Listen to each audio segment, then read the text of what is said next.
प्यारे बच्चों, welcome to our channel. तो चलिए स्टार्ट करें। वर्कशीट नंबर 49 है बेटा।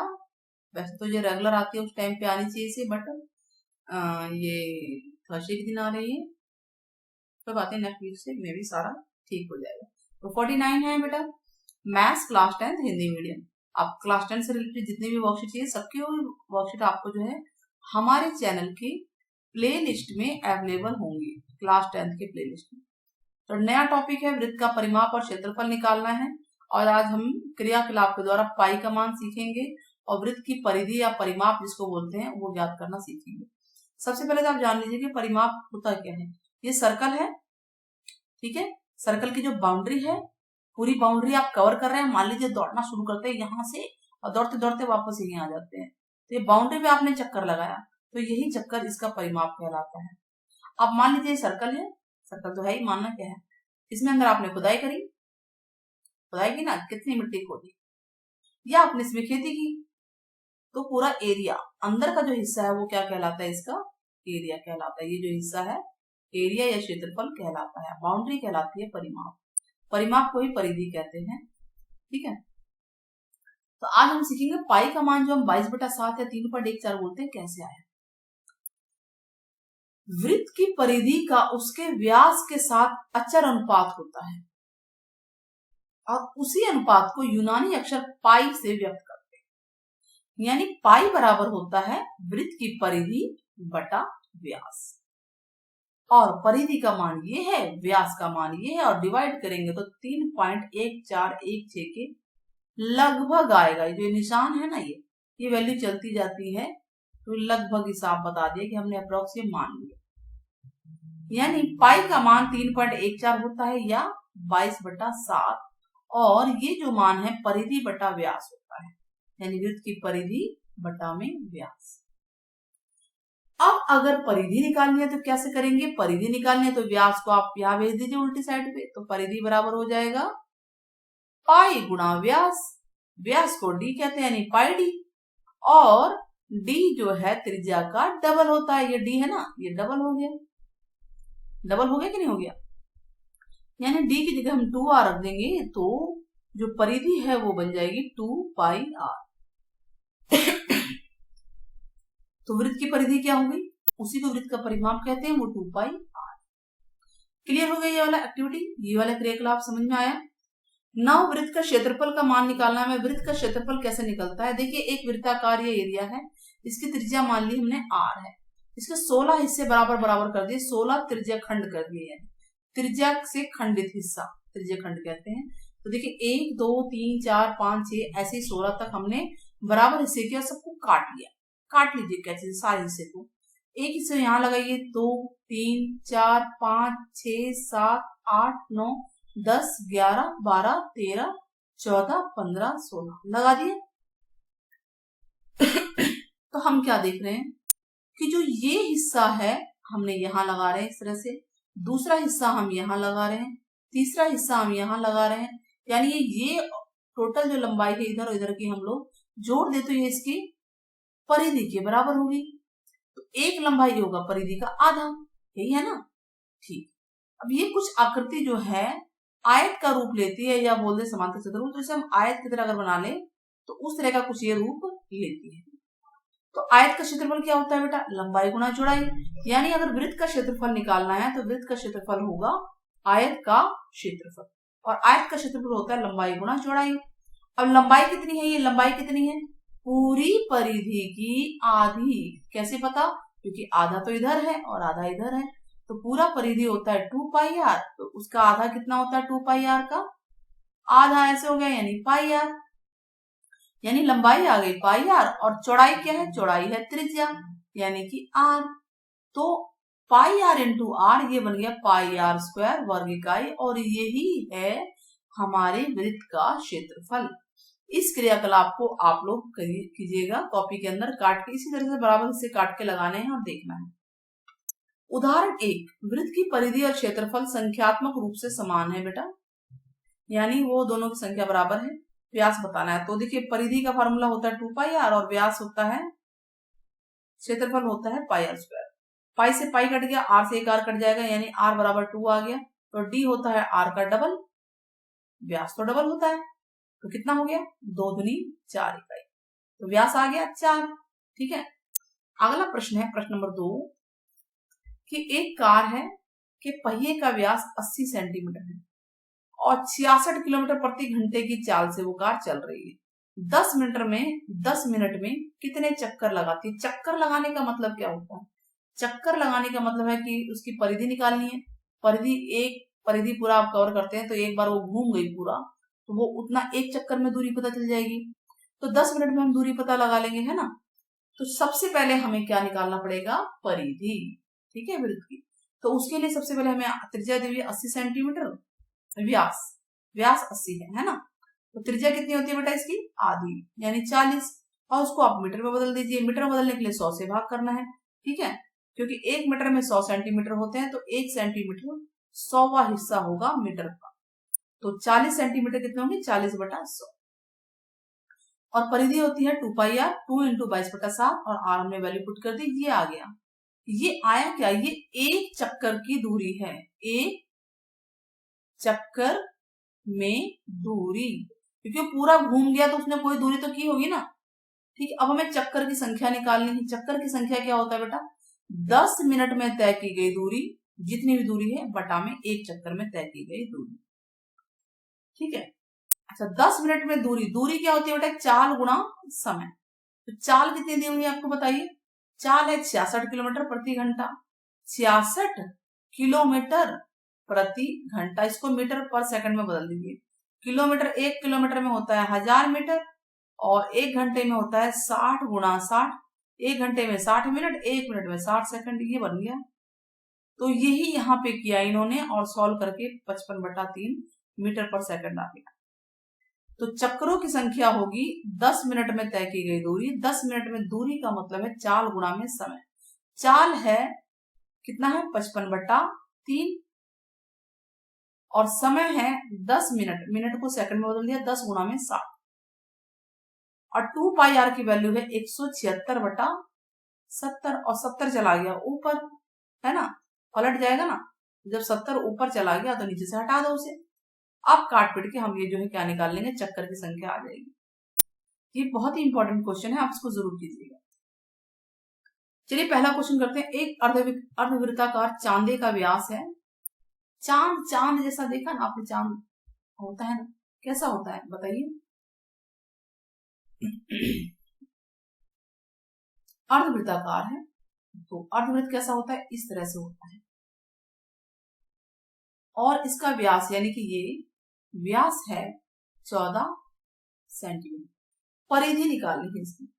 परिधि का मतलब जो इसकी बाउंड्री है जहां पे आप दौड़ सकते हैं, बताइए कहाँ कौन सा हिस्सा है? एक तो ये हिस्सा है, यहां से लेकर पूरा ये वाला हिस्सा पूरा हो गया है ना, ये पूरा आप इसमें दौड़ सकते हैं, यही तो होगा ना।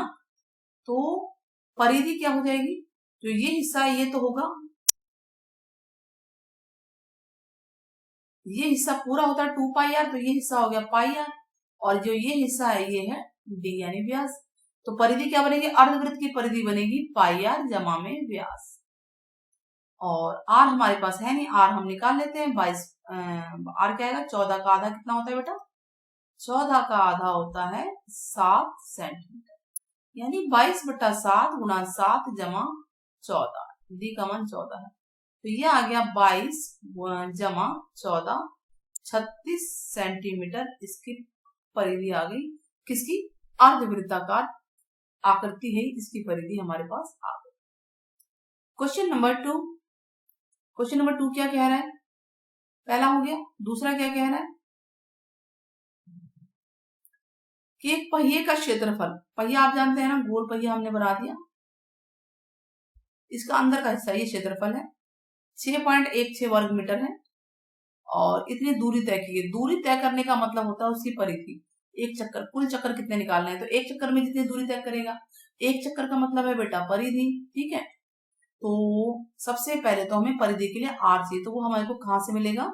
क्षेत्रफल से निकलेगा। ठीक है, तो ये कह रहा है पहिए का क्षेत्रफल। पहिए का क्षेत्रफल कैसे निकलता है? πr²। पाई है 22/7 और r नहीं है हमारे पास, और यह 6.16, 0 हटा दीजिए, 2 0 आ जाएगा। तो आर स्क्वायर क्या होगा बेटा? आर स्क्वायर होगा 616/100 गुणा में 7/22, यही होगा। इसे काटना शुरू करते हैं। 11, 3 2 3 6, 0 2 8 16, 11 दूनी 22, 11 8 28, 4 7 28, 4 दूनी 8, 5 20। तो आर स्क्वायर आ गया 7/25 का 5 होता है। देखिए 7 7 2 बार होगा, 25 भी 5 गुणा 5 हो जाएगा, तो 7/5 स्क्वायर हो जाएगा। तो आर आ जाएगा 7/5। क्या है ये, मीटर की सेंटीमीटर? मीटर, मीटर में आ गया। क्लियर हो गया? अब हमें परिधि निकालनी है। परिधि, परिधि का मतलब एक चक्कर में दूरी, इसी को बोलते हैं एक चक्कर में दूरी। कितनी दूरी तय की गई है उसने? 2 पाई आर परिधि नहीं होती है, तो 2 × 22/7 इंटू आर है 7/5, तो ये आ गया 22 दूनी 44/5 मीटर में आ गया, यही आएगा। अब हमें चक्कर निकालने, कितने चक्कर मारे उसने? दूरी 572 तय की गई है, तो सीधी सी बात है कि चक्कर की संख्या निकालनी है। चक्करों की संख्या, तो जो होगा कुल दूरी बटा एक चक्कर में दूरी, है ना? तभी तो पता चलेगा कि उसने कितना दूरी तय की है। मतलब ऐसे घूम रहा है, सर्कल घूम रहा है, पहिया घूम रहा है भैया, तो कुल दूरी और एक चक्कर में उसने कितनी दूरी तय की, सारी दूरी मिल जाएंगी। तो इस तरह से हम इस क्वेश्चन को हम निकाल सकते हैं। तो कुल दूरी कितनी है, दोबारा हम क्वेश्चन देख लेते हैं। 572 कितनी है? 572 और बटा में एक चक्कर में दूरी आई है 44/5। अब ये 5 ऊपर चला जाएगा और उल्टा पलटेंगे तो नीचे से तो हट जाएगा, ये ऐसे हट गया। काटिए इसे। 11 4 एकम 4, 4 एकम 4, 4 एकम 4, 4 16, 4 3 12, तो 11 एकम 11, 11 3 33, 13 पंजे 65 चक्कर उसने मारे हैं। कितने चक्कर लगे हैं? इतने चक्कर लगे हैं। आई होप आपको समझ में आ गया होगा। क्लियर हुआ? चलिए नेक्स्ट क्वेश्चन। नेक्स्ट क्वेश्चन क्या है, क्वेश्चन पढ़ लेते हैं पूरा। क्वेश्चन नंबर 3, एक वृत्ताकार खेत है, वृत्त जैसा, तो 24 रुपए 1 मीटर की दर से बाड़ लगाने का है। बाड़ का मतलब क्या होता है? चारों तरफ बाउंड्री पे आप उसको उसके ऐसे ऐसे बाड़ लगा रहे हैं, तो उसका खर्चा इतना है। ये 1 मीटर का खर्चा है, ये टोटल खर्चा है, यानी कि उसका परिधि को रेट से गुणा कर दें तो कुल व्यय पता चल जाएगा, यही है ना? तो यही है क्वेश्चन नंबर 3। क्वेश्चन नंबर 3 क्या है हमारे पास? एक सर्कुलर खेत है, बाड़ लगानी है हमें, ठीक है। तो प्रति मीटर खर्च गुणा कुल परिधि, जो परिधि है, कुल नहीं भी लिख रहे तो आप सिर्फ परिधि लिख दीजिए, बराबर होगा कुल खर्च। यही तो होगा कुल खर्च के बराबर, यानी हर मीटर पे उसका इतना पैसा लगा रहा था, कुल खर्च कितना होगा। तो प्रति मीटर खर्च कितना देर का, हम इसको देख लेते हैं। 24 और यह है 52 80, तो हमने यहाँ उतार लिया 24 और कुल खर्च है 52 80, यही है ना? देख लेना बड़ा लोग है। परिधि कितना है बेटा? 2 पाई पाई आर, तो पाई की वैल्यू क्या होती है? 22/7 और आर नहीं है हमारे पास, तो 52 80 हो गया। तो आर हम निकालेंगे 52 80 गुणा में 7, और सारा ऊपर का नीचे आ जाएगा, 2 गुणा 22 गुणा 2 गुणा, सॉरी यहाँ 24 है, आप इसको 24 कीजिए। 24 आगे नहीं, सारा देखिए ये और ये तीनों नीचे आ गए, कोई भी आगे पीछे लिखता है उसको कोई दिक्कत नहीं है। इसे काटिए, 4 2 दूनी 4, 2 6 12 और 2 चौकी 8, ये आ गया। अच्छा इसे कट रहा है 24 एकम 24, 24 एकम 24, 0 आ गया। अब किसे कट रहा है? 22 पंजे 110 होता है, तो आर आ गया 7 पंजे 35 मीटर है। चेक कर लीजिएगा मीटर है कि नहीं, चलिए चेक करते हैं। हाँ मीटर है, प्रति मीटर है। अब उसके बाद क्वेश्चन क्या कह रहा है, उसके बाद क्वेश्चन पढ़ते हैं। ये तो आ गया हमारा आर आ गया। निकालना क्या है, खेत में जुताई करानी है, यानी उसके अंदर के हिस्से में जुताई करानी है यहाँ पे। तो आधा रुपया खर्च है यानी 0.50, तो कितना टोटल खर्चा आएगा, वही बात है। टोटल खर्चा मतलब होता है प्रति वर्ग मीटर खर्चा इनटू में एरिया बराबर में कुल खर्चा, यही तो होगा ना। तो चलिए अब हमें निकालना क्या है, हमें निकालना है कुल खर्च। कुल खर्च तो ये क्या होगा, प्रति वर्ग मीटर खर्च गुणा क्षेत्रफल, यही तो होगा ना बेटा। और ये है आधा रुपया यानी 50/100 हो गया आधा, सीधी सी बात है। और क्षेत्रफल हमने निकालना है, क्षेत्रफल होता है पाई आर स्क्वायर यानी कि 22/7, और आर है 35 गुणा 35, ये तो होगा ना क्षेत्रफल। क्षेत्रफल तो आपको पता चल गया वृत्त का, तो डायरेक्ट वैल्यू पुट कीजिए, कोई दिक्कत नहीं है यहाँ पे। यहाँ आ गया 11, 7 पंजे 35, तो आ गया 11 गुणा 55 25, 5 से 15 और 2 17। 11 की मल्टीप्लाई सिखाई है मैंने, 5 उतारेंगे फिर इसको इससे ऐड कीजिए, 7 5 12 की 1 2 हासिले, 7 और 1 8, 8 में 1 जोड़ दीजिए 9, और फिर आगे आखिरी वाला उतारेंगे। शुरुआत और आखिरी उतार लेते हैं। ये खर्चा आ गया रुपए में, 1925 रुपया खर्चा आ गया। क्लियर हो गया आपको, होप आपको समझ में आया होगा कि कैसे हम निकालते हैं आंसर, किस तरह से सवाल होते हैं। वीडियो पसंद आए तो चैनल को सब्सक्राइब करना ना भूलें। साथ ही आप बताइए कि वृत्त की परिधि का फार्मूला क्या है, और ज्यादा से ज्यादा बच्चे शेयर कीजिए, सब्सक्राइब कीजिए और ऐसे हमारे साथ बने रहिए। Thank you for watching.